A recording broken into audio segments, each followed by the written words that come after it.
Hey, Mickey.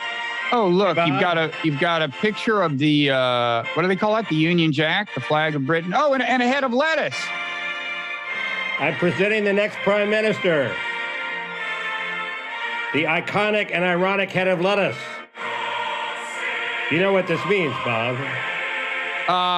You know why I'm holding a head of lettuce? I think so. I only paid half attention to that meme, but I gather the joke was which will last longer, Liz Truss. Okay, thanks for that, for the musical accompaniment. That was great.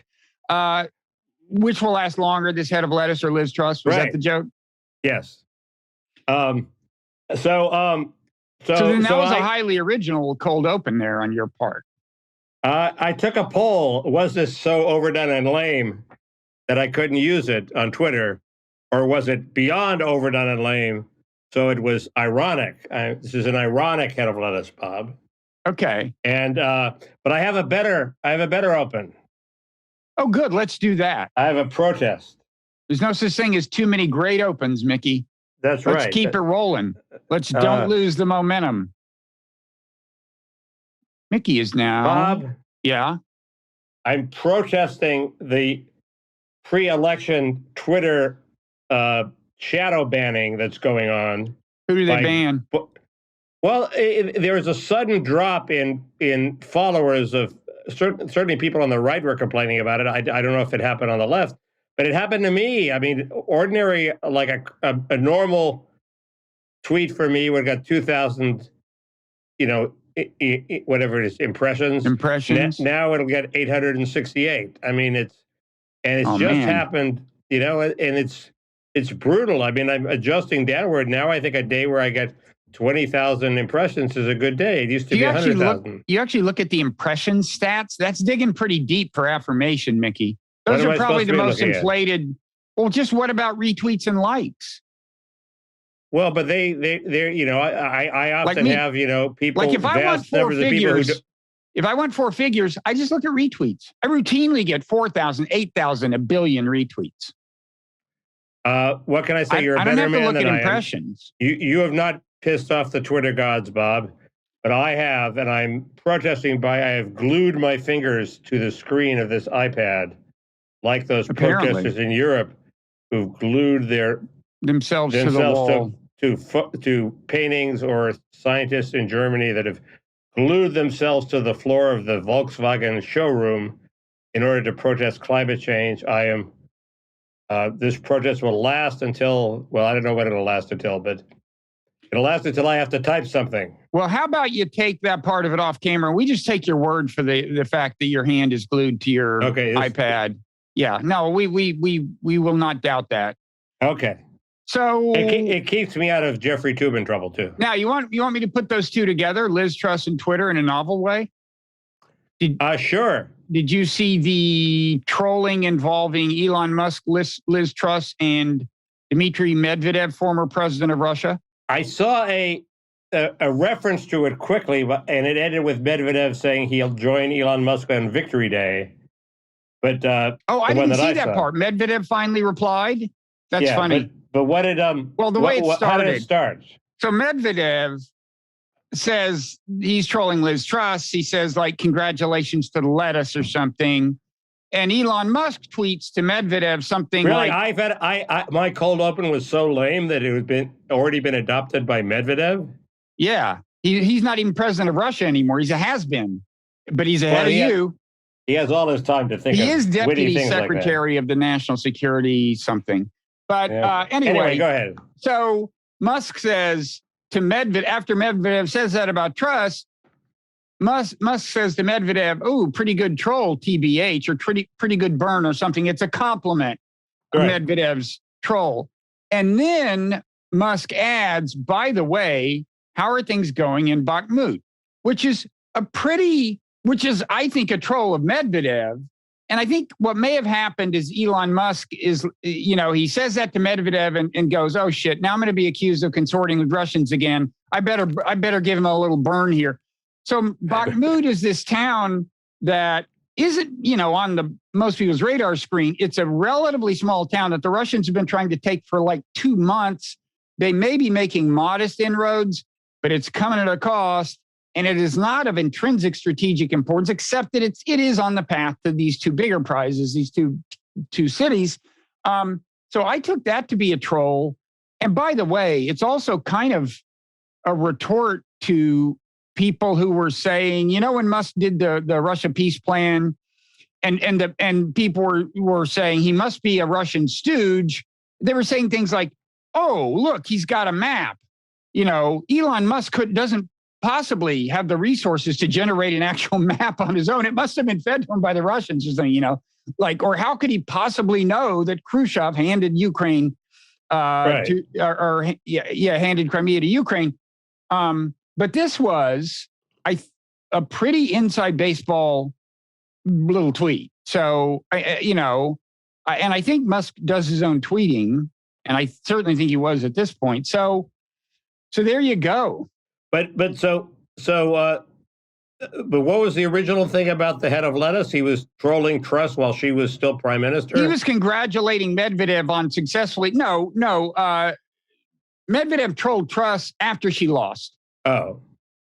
Elon complimented Medvedev on the troll and then figured, oh, wait, I don't know what he figured. But anyway, he followed that up by what I think was a troll of Medvedev. And then, so now you're telling me Medvedev said, "See you on Victory Day." In other words, we are going to win, asshole. Right. But so it was a good troll just to tweet this head of lettuce. That's a completely hack idea. I mean, only somebody who was like an idiot would have that idea. Yeah, no, right? only a true has-been. As I said, he hasn't been in power for years and years and years. And let me just say, there's no former bloggers he reminds me of in that regard. No names are coming to mind. Why did Musk feel he had to suck up to Medvedev? I guess he was being I don't think. I think it was.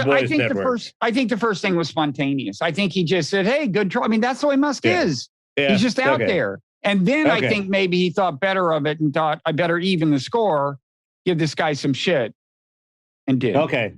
Do we want to deal with Ukraine first? I mean, the Russians are about to lose Kherson. How you pronounce it? Kherson. That's the conventional reading. There are signs pointing that way. I mean, me. What? What about you? I give the conventional reading, and then you give the subtle, nuanced Bob Wright reading. No, I don't necessarily doubt it. There's more than one sign pointing this way. I mean, this is new general who's in charge of the whole operation, who unsettlingly, apparently, actually has long had the nickname General Armageddon. Is that true? I haven't really looked into it, but that would be the media latch onto these things. Like that would be disturbing. Anyway, Mad Dog Mattis. Anyway, they started evacuating civilians from Kherson, and the general said, "I'm prepared to make difficult decisions if necessary," which people took to mean that they would withdraw the soldiers next, which kind of makes sense because, Is that the one where I saw a map of how they're going to evacuate on the Dnipro River? Well, that's what they have to cross to evacuate. Yeah.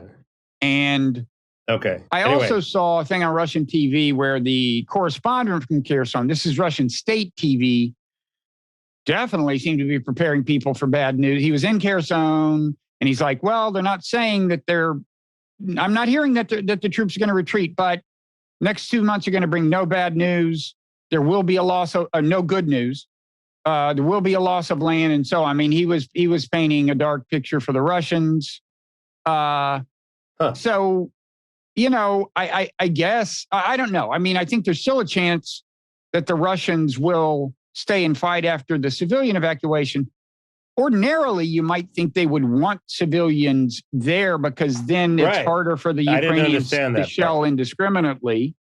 And in fact, Russia was accusing Ukraine of not letting civilians leave Mariupol for that reason. But you got to remember that when the Russians retreated from Kharkiv, they took a lot of shit for betraying the civilians because they had come in and said, "Don't worry, we're here for good. You can have Russian citizenship." And so some people took Russian citizenship, and some people were kind of arguably on the borderline of collaborator, like some teachers went to Russia and got education in how to teach Russian culture and came back. And so once the Russians leave, all these people from people who now have Russian citizenship to teachers, and then to true, puppet governors and stuff, are wondering, like, are we going to get punished when the Ukrainians come in? Right. So they're fleeing. So you can imagine that even if the Russians weren't sure they were going to retreat, they would go ahead and clear the civilians out so that they won't take this kind of heat again if they do retreat. That's the one. But if the civilians have already collaborated, where are they going? Russia or Ukraine? Or they're melting back into the woodwork? The ones who fled, like in the Kharkiv area, they were heading for Russian territory. They were worried about what the Ukrainians would do to them. So the civilians are evacuating from Kherson are going to Russia? I assume the evacuation is optional. And if so, then the ones who are choosing to evacuate are going to Russia. I assume. I mean, you hear a lot about they're forcibly transporting people here and there and forcing them to go to Russia. I think a lot of that is overblown. But certainly in Kharkiv, the people were fleeing by choice. The Russian troops had already left, and they were people afraid that they would be to varying degrees punished by the Ukrainians. Right. So you basically accept the conventional wisdom, or I would have bet. Any dissent? Well, I would. The only qualification is that you can imagine them evacuating the civilians for the reason I gave, just in case the soldiers are going to ultimately have to retreat. Right. Did you read the report that Putin had ordered a test of two nuclear weapons and it had been sabotaged? No.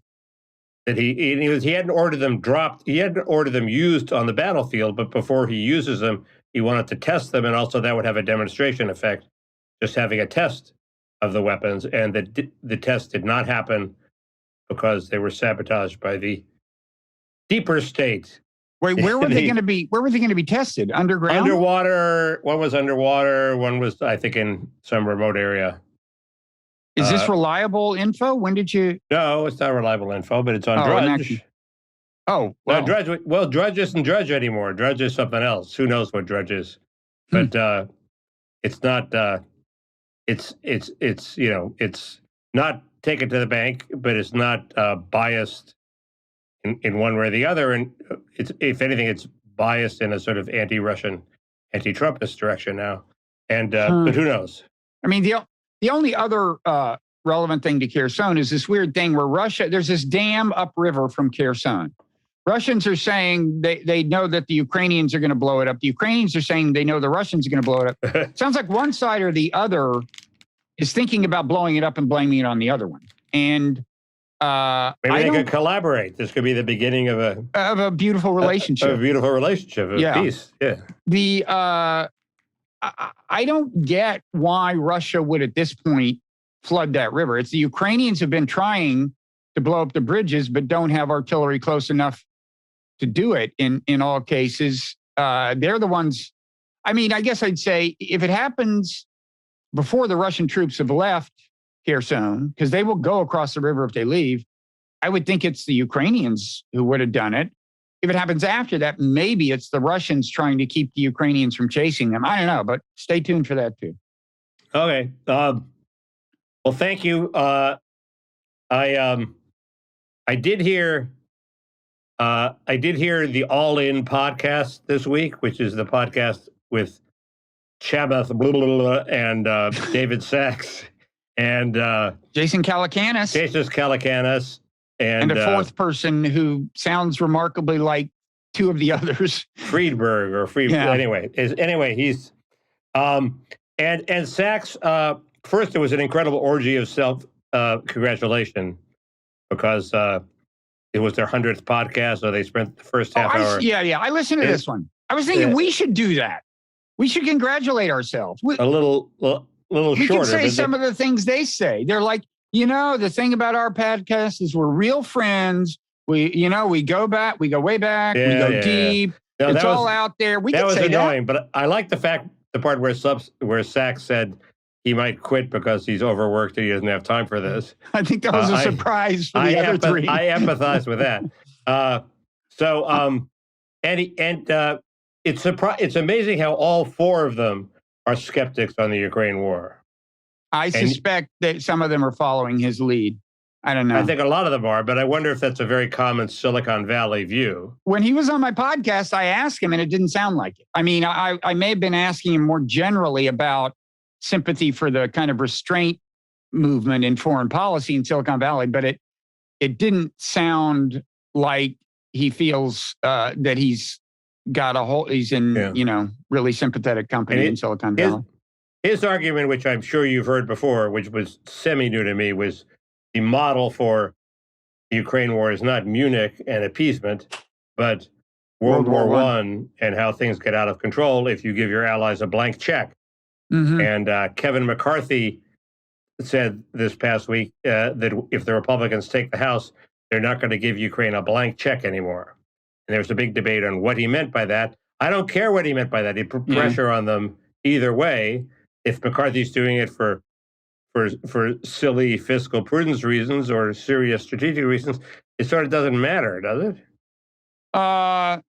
Well, I mean, first, the so-called blank check in the case of World War I was a little different. It was Germany signaling to the Austro-Hungarian Empire that they would join the war. That was the signal as received, at least, by the Austro-Hungarian Empire. So this is not exactly that, but there is the parallel.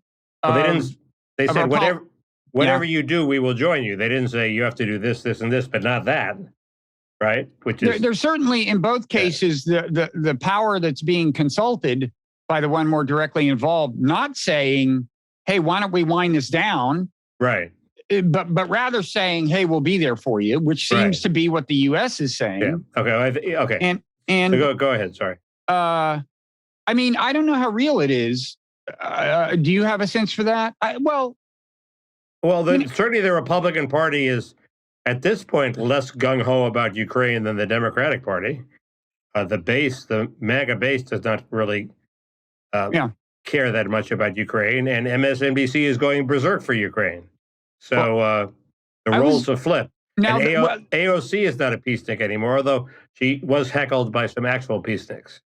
There is a little movement among progressives. In the Parrot Room, I may play you a little thing from this highly blobbish podcast where Ben Rhodes, who ironically apparently came up with the term the blob, even though he's part of it, and Tommy Vietor do some repositioning on Ukraine. And it's like for the first time, we're like, well, Ukraine's interests aren't exactly like ours and blah, blah. So there is. Really good. Yeah. And they're kind of a bellwether, I think, among progressives. But, all the talk of nuclear war has kind of spooked people, I think. But I was going to ask you, how many Republicans are using the war and connecting it to inflation? Because, one thing I'm sure we'll talk about is the big flip in the polls since the last time we talked, significant movement toward the Republicans and brightening of their midterm prospects. I think people are using it, but that always seems like a bogus connection. It's like a third order concern is the budgetary impact compared with the the other impacts in terms of starting with nuclear war. Well, sure. And let me just say parenthetically that I wondered whether, if it's true that there's been a fairly dramatic move from Democrats to Republicans over the last couple of weeks or few weeks, whether you think it has anything to do with that weird thing we've talked about where Biden basically says, we haven't been as close to nuclear Armageddon since the Cuban Missile Crisis. And frankly, I have no idea what to do about it. I mean, that's basically what he said. That's a very good point. That hasn't been emphasized. And it does sort of coincide with the polling drop, although the polls lag a bit. And it was sort of always inevitable that the tide would come in, I think, at some point. It's not over yet. We have 3 weeks. The tide could go back out. Oh, sure. But, I mean, that doesn't incline you to want to keep the Democrats in charge when the president says something like that, right? He didn't give the impression that he had things under control. No. And that's for sure. But what I was going to ask you about inflation, I mean, there's two ways you can connect the war to inflation. The way, if I'm a Republican, it's easier to pin to Biden is, he's about to apparently give Congress a $50 billion spending bill. That'll mean this year over $115 billion for Ukraine, none of it matched by new revenue. I mean, that's that's inflationary in and of itself. Is that, but I don't think the average voter is generally going around making a connection between fiscal policy and inflation. Then there's also the fact that the war itself is inflationary, and Biden is not doing anything to seemingly to wind it down. I was going to ask you, if are Republican candidates complaining that Biden is not putting any pressure? Are they complaining about the blank check is the question. I think they are, although I visited one candidate on the stump in my gritty shoe leather reporting, Bob. Mm-hmm. I saw Blake Masters talk to a group of Republicans, and you were there with Blake. Well, I was in a room with 100 Republicans and Blake, and that's pretty intimate. He did not. I don't think bring up Ukraine. Really? He brought up. He's in the final throes of a campaign. He brought up only the issues that are 100% dead winners for him. Although he did take questions, and he answered the questions, but he didn't get that question. So I don't know. I assume some of them are. Arizona is McCain country. Maybe it's not a good place to play this card. I don't know. Well, if you're running as a Republican, you can't be sure what your audience is going to be. Yeah. If he's speaking to a venerable Republican club, right? They're probably not anti-war, base people. They're old McCain people. You're probably right. Yeah. In general, I would think Republicans need to micro-target any kind of anti-war message. But I mean, on this All-In podcast, Chamath said he thought inflation was going to hamper the war effort just because we weren't going to be able to afford it. I guess that's another way of saying what you're saying, but the way he put it seemed crazy. I mean, if we want to back Ukraine, we have the money to do it. It's not like we're not going to be able to do it because we can't afford it. It is true that the era when nobody cared what things cost because, hey, there wasn't going to be inflation anyway. Who cares about the deficit? Look at Paul Krugman. Those days are over. Yeah. So can we talk about the midterms a bit? Sure. I mean, you're right that now the conventional wisdom, the CW is totally the red wave is coming back in. It's not here yet, but all the polls are drifting toward Republicans. It looks like they're going to do well enough to win the House, not necessarily well enough to win the Senate, but maybe it's looking better and better. So one looks at the things. If you're a contrarian wannabe pundit, you look at the things that might screw up this scenario. Although I hope the red tide does come in, but things that might screw it up are the main thing is the old. The Democrats have two talking points. One is a threat to democracy, and it's all they're all reading. It seems from the same cue cards, and the tell there is that they use the word experiment. If they use the word experiment, the American experiment is under threat. It's pretty clear that they're all singing from the same hymn book. Right. I just don't see that. Whether or not it's a real concern, and we can get to that later. 7% of the public cares about it. They care about other things. Maybe they're excessively short term, but in the Harvard-Harris poll, it drew 7% of the people said it was an important issue. The second thing, which I think is a sleeper issue, it always is for the Democrats, is Social Security. I mean, and Matt Iglesias is flogging this one, and I think it's a better one for the Democrats. Wait, how does it work? Well, McCarthy is and the third thing is McCarthy. McCarthy is giving the Democrats a weapon because he's saying, "Hey, when we get office, we're going to shut down the government and leverage our priorities." And our priorities might be lower spending, which is not a bad goal, but I don't think voters want to think, hey, if I vote for these guys, there'll be a government shutdown. Boy, I love those. So I don't think they want that. And lurking in the background are all sorts of people who are not McCarthy, but are important people, like the whatever study committee Representative Banks chairs.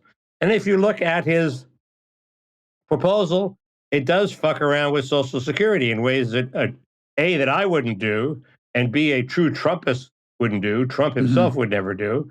And it fucks around with Medicare even more. And why do that? Why hand this weapon to the other side?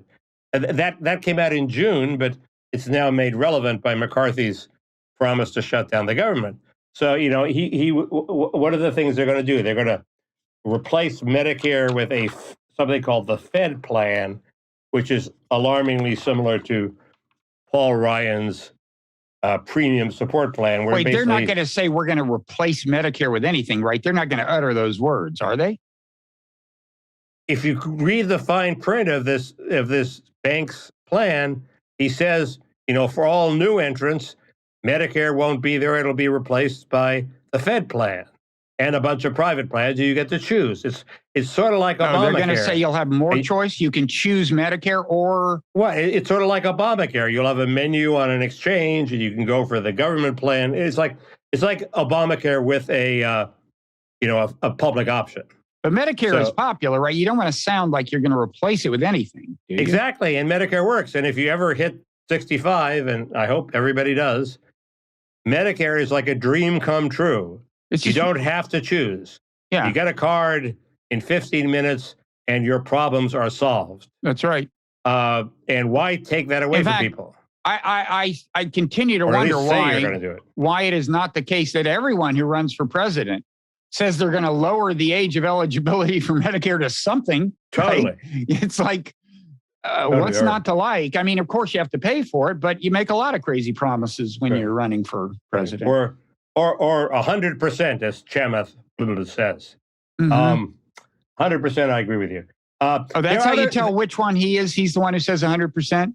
Pretty sure, yeah. Because three of them do sound kind of alike, right? This is a common problem on bro podcasts. Huh. I think I can tell them apart now. That's how much I've listened to them. That's too much. You should listen to something else. On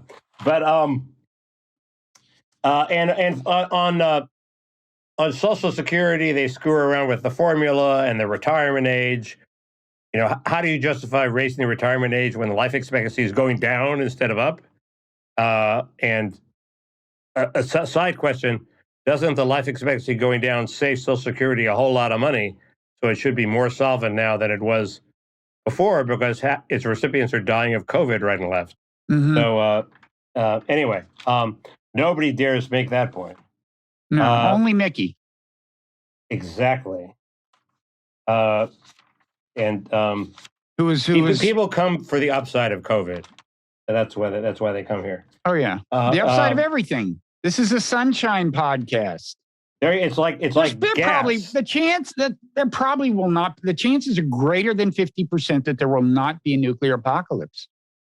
That's what they come here to hear. We're like the podcast version of Gas. You know what Gas is? No, I know what Gas is. The new app that's sweeping the teen set. More so than it has more downloads than TikTok or WhatsApp because it's just starting out. And it says only positive things. You can say affirming things. You can say, Bob, you look marvelous. Bob, everybody supports you and loves you. And that's what teens want to hear. I want the premium version without the ads. I am totally there. This is what I need. What's it called? Gas? Gas, G-A-S. As in, we're going to gas you up. It doesn't inspire confidence in the positive message, does it? Gas? Well, apparently there's shouldn't it be at least like oil or? Apparently, when kids these days gas each other up, Bob, it means they're filling their tanks with serotonin. Like have a gas, as they used to say back in olden days. And even Banks' Social Security plan siphons off some of the payroll tax into private systems.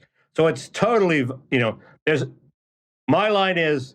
That was a strange transition from gas, but go ahead. Oh, I was trying to get back. Gas was an interlude. Sorry. Go ahead. Gas was a digression. Sorry about that. What did you say? I should have played off it with some witty remark. See you at Victory Day. Yeah, that was good. Some clever riposte. That was good. How are things in Bakhmut? Yeah, okay, good. Anyway, there's also means testing, a lot of means testing in the Republican plan, and that's fine. I mean, I think that's the way the problem is going to be solved. And if I were a Republican, I would say, at most, keep everything as it is and means test the hell out of it and call it a day, and then pay the bill. Okay? Don't fuck around with the formula or privatize or do all sorts of things that the Democrats are going to just use to beat you over the head with. And so that is, it seems to me that that's always the Democrats' trump card, and it's going to be the trump card this election. Okay, let me see if I understand where we are in this conversation. You are doing this thing you do where you neurotically look for reasons why the Republicans might blow it because you don't want that to happen. And so you're looking into the fine print of some policy shit that nobody else is going to look at, including the Republican candidates and the Democratic candidates. Oh, the Democratic candidates are going to look at it. I trust you. Why are we hearing it now then? Well, if you were looking closer, you would hear it, and it'll be louder in the coming weeks. They're also using fine print to talk about the fine print? They'll say the Republicans are going to destroy Social Security. How fine print do they have to be? And then when they're questioned about it, they point to this report and say, see? And they'll be right. Well, how long has this report been there to be exploited by the Democrats? Since June. Well, then why aren't they doing it, Mickey? Because they're not crazy like you. Because they're saving it for the end, Bob. Okay. Mickey Nightmare number 37. What's your next one? I have no more nightmares, I don't think. But the other nightmare is that McCarthy says, first thing we do is shut down the government. Hey, great. Thanks a lot, buddy. But he hasn't said that, has he? Yes. He said, we'll shut down the government. I guarantee it. I promise you that you will not have a functioning government if you just vote for us. There's a debt ceiling vote coming due, and he says, we are going to use this leverage. That's too vague. That means he's going to have a standoff, two cars careening toward each other with catastrophe if somebody doesn't veer off. And why do people want to live through that again? Let me give you some good news. Let me cheer you up. This is what I consider bad news, but this is the kind of friend I am. You're gassing me. At the end, I'm going to gas you. At the end of our taping of the Parrot Room last week, the conversation we have in front of a vast audience of always satisfied customers. I tuned in briefly to the Herschel Walker debate, which was still going on. And I am sorry to report, although I'm happy that it will cheer you up, he was doing pretty well. I watched like 15, 20 minutes. And this is in the context of him having successfully lowered expectations and everyone having done that for him, since everyone's been calling him an idiot for 3 months. But, he had the lines down. He kind of knew enough about what Warnock was going to say because Warnock was using well-known talking points. So he kind of had something to say. And no, he wasn't William Jennings Bryan about it, but he got it out. He's got this very appealing, thick Georgia accent. Right. And good-looking guy. He's like a likable guy, And so I was very sorry to see this, but it's true. I'm afraid that the Republicans are going to take both Georgia and Pennsylvania. When is the Fetterman debate? The Fetterman is the 25th, I think. It's Fetterman. He just looks so awful. He looks like a guy in pain. He looks like a guy who's thinking, "Oh my God, somebody's fucked up my brain." Okay, I mean that's what he looks like. Sorry. I think he's always looked like that. It's just that now you're thinking. Maybe they're just picking the photos where he looks like that because they turned against him. I don't know. He's always had kind of an odd look. Right, but this is not good. Yeah, of course, the press is saying, well, Fetterman's on the road to recovery, whereas Herschel Walker, he's doomed to this mental disease forever and ever. When the truth is, they're both slightly impaired, and a slight impairment shouldn't affect your vote really that much one way or the other because they're only senators. They're not president. Their main duty is to vote. So that should be which side do you want to have the majority is your main consideration. So anyway, but I was all high with you on the Republican chances until I read Charlie Cook, who threw a bunch of cold water on it. Okay, he knows what he's talking about. He does know what he's talking about. He said first, the great midterm hope is that the other side won't turn out. The president's side won't turn out because they don't care, and the other side is mobilized. And but that's not true in this case. Both sides are going to turn out. Turnout numbers for Democrats are going to be very strong. So the Republicans have that weapon, and the field is narrowed. So even in the House, the max the Republicans can hope for is like 25, although Sean Trend, the voice of God, says if the Republicans get above 5 in the generic poll, then it's a Katie bar the door. Then there's a whole wall of Democrats who fall. But Cook said the most likely outcome was 50-50. And the press is now onto the 50-49 Evan McMullin holds the balance of power scenario, which you heard first on this podcast a couple of weeks ago, I think. Yeah, I remember that moment. Anyway, you may have heard it first somewhere else. Speaking of prescience on this podcast, so this Liz Truss thing, I think if you remember, when she assumed office, seems like only weeks ago, I said, so wait a second, she, in a time of dire inflation, her plan is to cut taxes and increase government spending significantly at the same time. And she got voted into office. Of course, the vote was only among these hardcore party members, but they bought it. And I'm like, good luck with that. Well, as I understand it, what brought her down is she implemented the thing and the financial market said Bob was right. In fact, some of them actually said that literally. Some of these traders on the floor, I don't know if you heard it, they were like murmuring Bob was right. And so she bit the dust. Now, but enough about me, Mickey. My question, Okay, go ahead. Ask your question. Well, just what's going to happen next. I mean, people are talking seriously about Boris Johnson coming. He's in the betting markets. Boris Johnson is number 3. Well, third in line. The articles I've read what Andrew Sullivan had to say about it, with what Matt Goodwin had to say about it, and what some of the people who come in my email box have to say about it. What seems to have happened is, the Brexit coalition that passed Brexit and gave Johnson a huge majority, which they've now pissed away in record time, was composed of sort of 2 parts. One is the vast mass of people who wanted to control immigration, have Britain be free from EU control, have their nice sovereign Britain, didn't care that much about GDP, but they wanted their country back. And then there was a smaller group, which Goodwin says is 10%, that saw this as an opportunity to create Singapore on the Thames, which is, we cut government spending, we're the wheeling, dealing, free marketers, we bring in more immigrants, we have a deep financial deregulation, and we just kick ass, okay, and we get rich, and don't care that much about the effect on whether the viability of traditional English countryside. And that's Liz Truss, and we saw what the electoral reward was for that, which is ignominious defeat. Now, I've been writing, and I'm that this is what would happen in the U.S.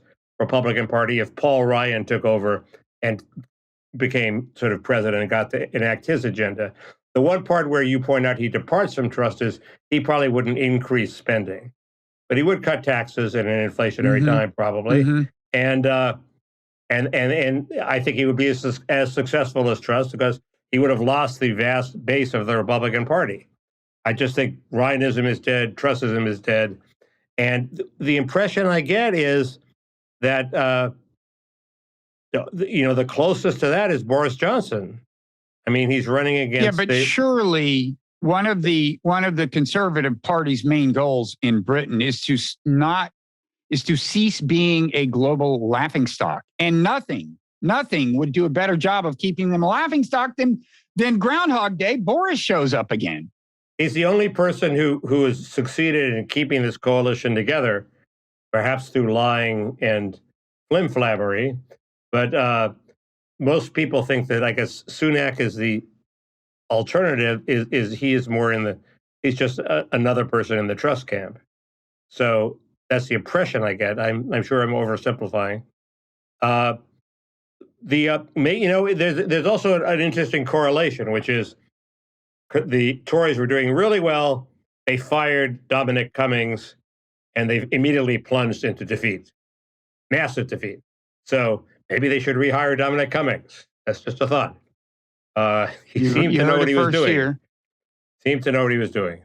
So if they bring back Boris and Dominic Cummings, Well, they obviously don't get along, but that would be the ideal. I mean, the other thing is, Boris's sins are still Boris's sins. I guess you could say, in other words, these parties he attended and so on.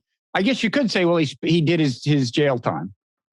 But it's now everybody knows he's a compulsive liar, so you can sort of deal with him, right? They knew it then, and that was the reason he had to leave. But now the whole public knows. I mean, everybody in the country knows. You can't believe a word he says. And it's harder to be a compulsive liar if everybody knows you're a compulsive liar. Because he will say something and they'll say, you're just a compulsive liar. That's bullshit. He'll have to prove it. The other interesting development, which Goodwin points out, is that the best member of the cabinet in terms of the base coalition, not the Liz Truss coalition, but the base coalition is this woman, Suella Braverman, who was forced out on the ticky-tackiest email violation. She used her personal email to send the draft of an exciting immigration speech to a trusted colleague when she should have used the government email. Okay, give me a break. She had to quit over that, but she is,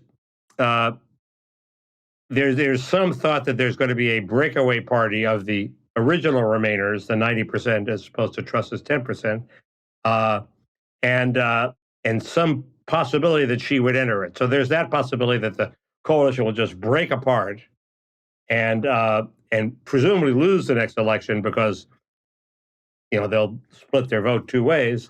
But the argument is in the long term the Braverman half will win. That does not have a counterpart in the United States because we have a much greater barriers to splintering parties than they do.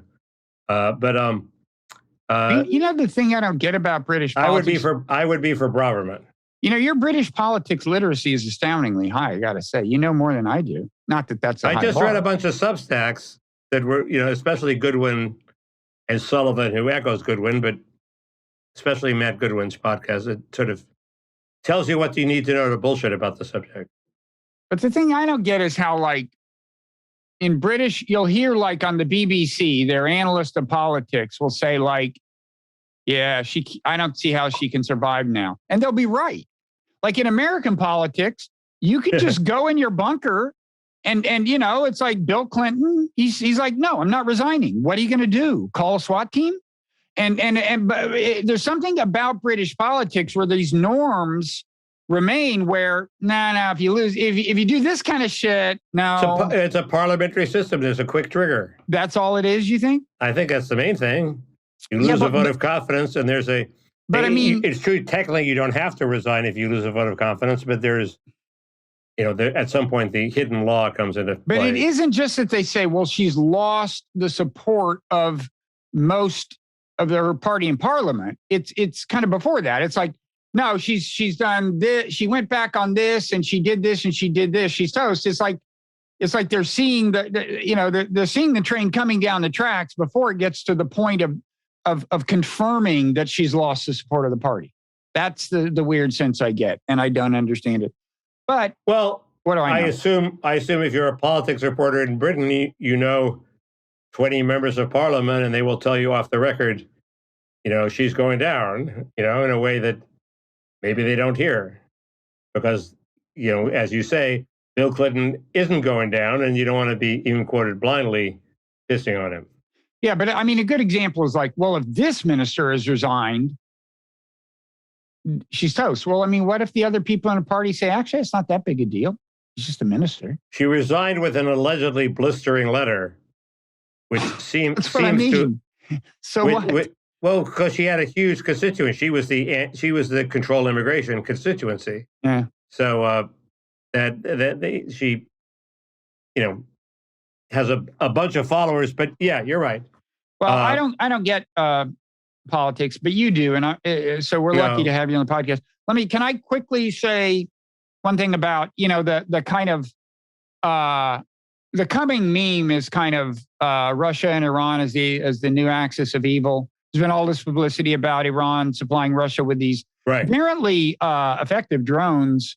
And possibly now missiles, and they're supposedly, according to some reports, training them and using the drones in Crimea, whatever. So it's just kind of a match made in heaven for neocons.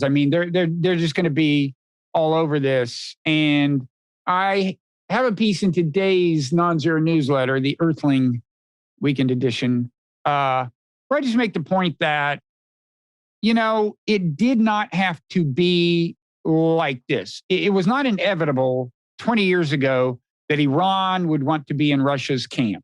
I mean, it wasn't even inevitable 20 years ago that Russia would want to invade Ukraine, and I think we could have made that less likely too. But our policy toward Iran has just made no sense.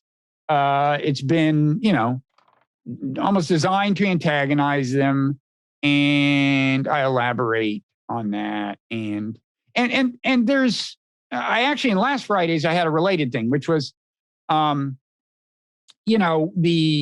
UN Human Rights Council had voted in 19 to 17 not to debate the Uyghur issue in China. So China won the vote, okay? Right. And two of the countries that voted with China are Venezuela and Cuba. Another good example. If American foreign policy made any sense, they would not, they're in our hemisphere. If we had not smothered them in sanctions, Cuba for more than half a century, and just said, okay, look, we're not going to, there are human rights problems in the world much bigger than the ones in your country, like the one with the Uyghurs. And you can only, you got to hoard your resources to spend them where they matter. And then you could be on sufficiently good terms with Venezuela and Cuba.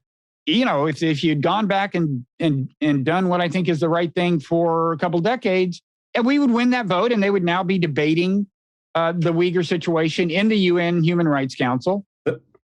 And the final thing is, all the people complaining about this vote are exactly the people who favor the ostracization of Venezuela and Cuba. You have to admit that, though, that the idea that prosperity is going to make communists stop being communists has taken a hit in China, where whatever you think of, we can discuss whatever you think of Xi's speech, he clearly wants China to become a more communist nation, where the Communist Party has a more central role and capitalists have a less central role as a result of all the capitalist prosperity they've had. We can discuss this in the Parrot Room, because I listened to a podcast about Xi, and so I'm now, of course, an expert on him. But let me just emphasize, that's an interesting debate to have. But what I'm saying doesn't depend on that, okay? It depends on, I'm just saying, give up on the idea that America's mission is to usher in democracy around the world. Okay, maybe Cuba wouldn't be a democracy. Well, it sure as shit not one now after 60 years of sanctions. The people are suffering more than they would be. And meanwhile, we can't get them to vote with us at the UN or do various other things. We cannot fine-tune the nature of governance in all the world's countries. What is pretty well established is that the various ways we try to coerce them into becoming our kind of government don't work. You invade Iraq, doesn't work. Proxy war in Syria, doesn't work. Bomb Libya, doesn't work. Sanctions don't work. Just give it up, and the world will be a much better place. Well, first, and now I'm not saying, again, I think there are human rights issues so big, you want to do what you can, and one good thing would be talk about them at the UN. The Uyghurs are an example, but you can't do everything. Well, the first, there are ways Cuba could fuck us, even if they were prosperous and voted with us in the UN. The Cuban Missile Crisis was one example. They could. Why would they want to fuck us if we weren't declaring economic warfare on them right now? Because they're communists. They're not communists, for God's sake. If they're not communists, if you met one, their status makes my alarm is going off. Which means, okay, I have to make my second point, and then I will shut up. You can't say that Iraq has been a long-term disaster. They had elections. They now have a government. Iran has not taken over the country. There's a lot of resistance to Iran among the elected officials and the voters. Meanwhile, how is Iran and Iraq in a worse state now than it was under Saddam Hussein? I don't think it is. Well, first of all, ask the tons of people who have close relatives who are now dead or maimed for life. I didn't say there was a lot of cost, but you said it was a disaster in sort of the long-term outcome. Well, ever hear of the Islamic State? I don't think it's clear. Well, hey, Mickey, ever hear of the Islamic State? And what they did in Syria? But that's on the way out too. Look at the long term, Bob. Well, in the long term, we're all dead. I mean, who knows? And look, in the long term, who knows where Iraq would be if we hadn't invaded it? Well, it was 20 years ago. I mean, Saddam Hussein might well be dead. Who knows? But I think it would probably the chances that Saddam would still be in power doing his thing is a lot greater than the chances of a 50-50 Senate. You know what is very likely if we hadn't invaded? Hundreds of thousands fewer dead people, millions of fewer refugees, all kinds of secondary effects from that, including Europe freaking out about immigrants. Now, I don't think Donald Trump would have been elected president. It's just.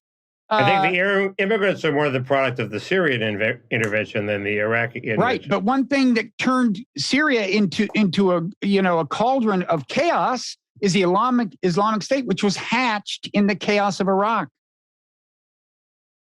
Well, if we hadn't pulled out troops, maybe it would have stopped it. If we hadn't pulled out, there is that argument. Obama's pullout probably helped the Islamic State. There are all kinds of arguments, but and then it's just a bedrock fact that we don't have the fucking right to invade any country we want, and we certainly don't have the right to do it if we're going to turn around and preach to Russia that it's some kind of unprecedented sin when they do it. This is just our foreign policy is a fucking disaster. Wasn't there a culpable argument that I know Clinton said this, that our invasion was justified under previous UN authorizations? We didn't have to ask for any more. Total bullshit. I mean, we did ask for more and we didn't get them. That was the deciding factor for me. But Saddam had violated whatever conditions there were on the previous deal, right?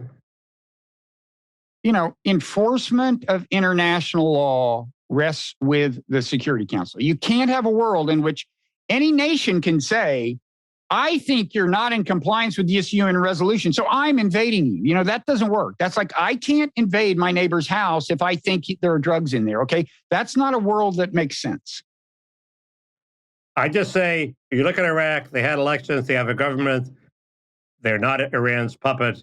Wow. Can't say that's a horrible If you still, outcome. After everything I've said, we can continue this in the Parrot Room. If after everything I've said, you think it's plausible to say, hey, that was a great idea to invade Iraq. It's not on the list with Vietnam, put it that way, and the Bay of Pings.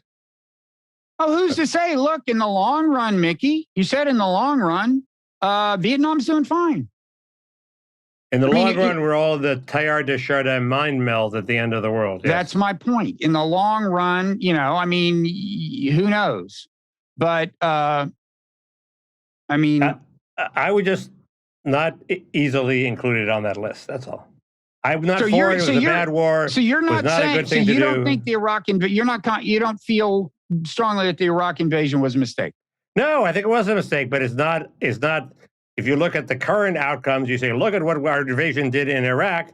It's not that bad. It could still be a mistake because of all the dead people, but you just shouldn't put it on that list. Iraq is still pretty much a mess, but again, all the carnage, all the ensuing carnage. It's unbelievable. The carnage and the chaos. And finally, we just don't have the right. That's a different point. Your point was the outcome was a failure. Well, no, but there's the practical implication of our not having the right, which is that if we want to establish a world of rules and norms, which I think is deeply in America's interest and in other countries' interest, we can't keep behaving like you're saying was a good idea. Different point. I didn't say it was a good idea. Different point. That was a troll. Okay. I'll see you on Victory Day. Yeah. So Parrot Room at patreon.com/Parrot Room, where we have a hell of a time. What are we going to talk about? Go ahead. Well, I'm going to reply to this person who said that I mischaracterized Jon Mearsheimer. Now, I think that was a YouTube commenter, but hey, dude, you want my answer? Pay up. What else? Kanye West wants to buy Parler, and now they're talking as if the Musk purchase of Twitter is going to go through. So we got to do our social media update. Then I can finally unglue my fingers from this laptop here. Don't Don't do anything rash. Musk can't take over soon enough. Firing 75% of Twitter employees is not enough. And although a commenter said that the true crime stuff is beneath us, I may say a little more about the Serial podcast. Who knows? The beneath us, we do immediately. The above us takes time. What? So what? Let me see. I don't know if that's. I heard Jon Meacham talk about the threat to democracy and how there's an evil cabal of super mega financiers. It was a very weird soundbite he gave on the 11th hour on MSNBC, and why I think he was off base. He basically said, once we get rid of the Constitution, who says the law of contract is going to be? Why do businessmen think the law of contract is going to be honored? It's going to be like Putin, where you have to pay off an oligarch to do business, et cetera, et cetera. Okay.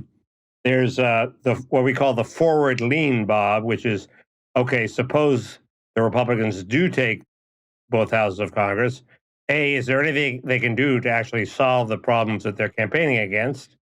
I'm not so sure. And B, is there any way Biden can readjust to accommodate this new reality? Sometimes after shellackings in the midterms, presidents adjust. Bill Clinton famously so.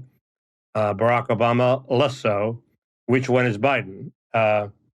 There's the continuing fallout from this LA City Council tape.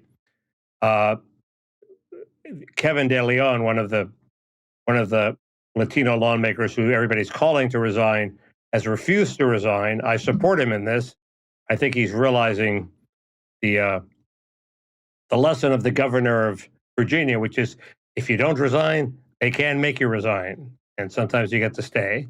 And there was I finally realized the secret reason what all the fuss is about. It's not racism. It's something else.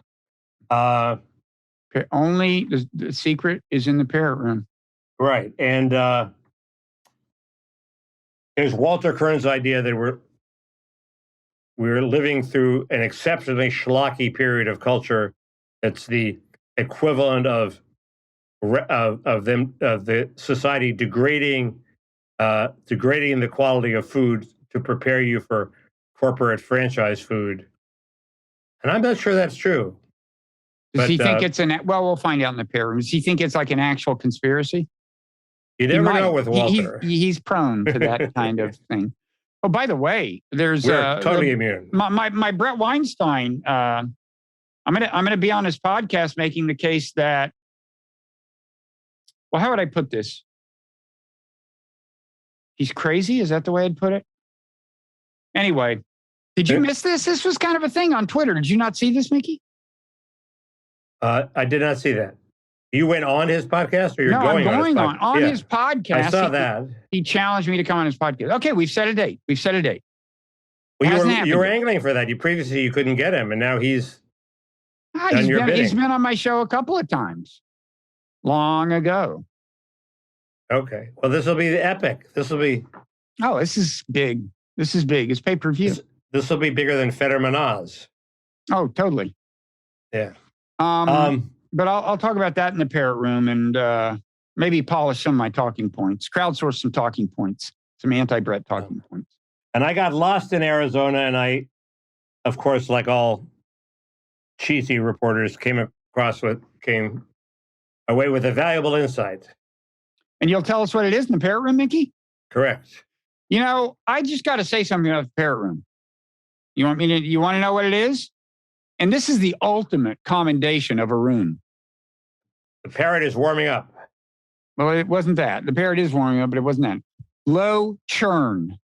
We don't lose a lot of patrons, This is not like, 100 come in this week, 100 leave. It's like once you're in the Parrot Room, you're like, God, how did I go so long without ever being here? This is like paradise. This is like heaven, right? This is like, it's just inject me with this shit, right? That's what they say. I thought I saw that as alarming because I noticed the same trend. I noticed that the same people are still with us, and I realized this is the future. These are my only friends left. Is the 1,100 people in the Parrot Room, and that's sort of it's both positive and slightly alarming. But they like you a lot, a whole lot. Well, they like each other a lot, but anyway, they're part of a viable community. But I agree with that, but I'd also like to see it get bigger. Yeah.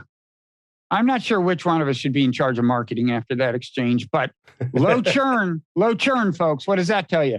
Does the Parrot have anything to say before we adjourn to patreon.com/Parrot Room, Mickey? See you on Victory Day. How are things in Bakhmut? We'll see you in the Parrot Room.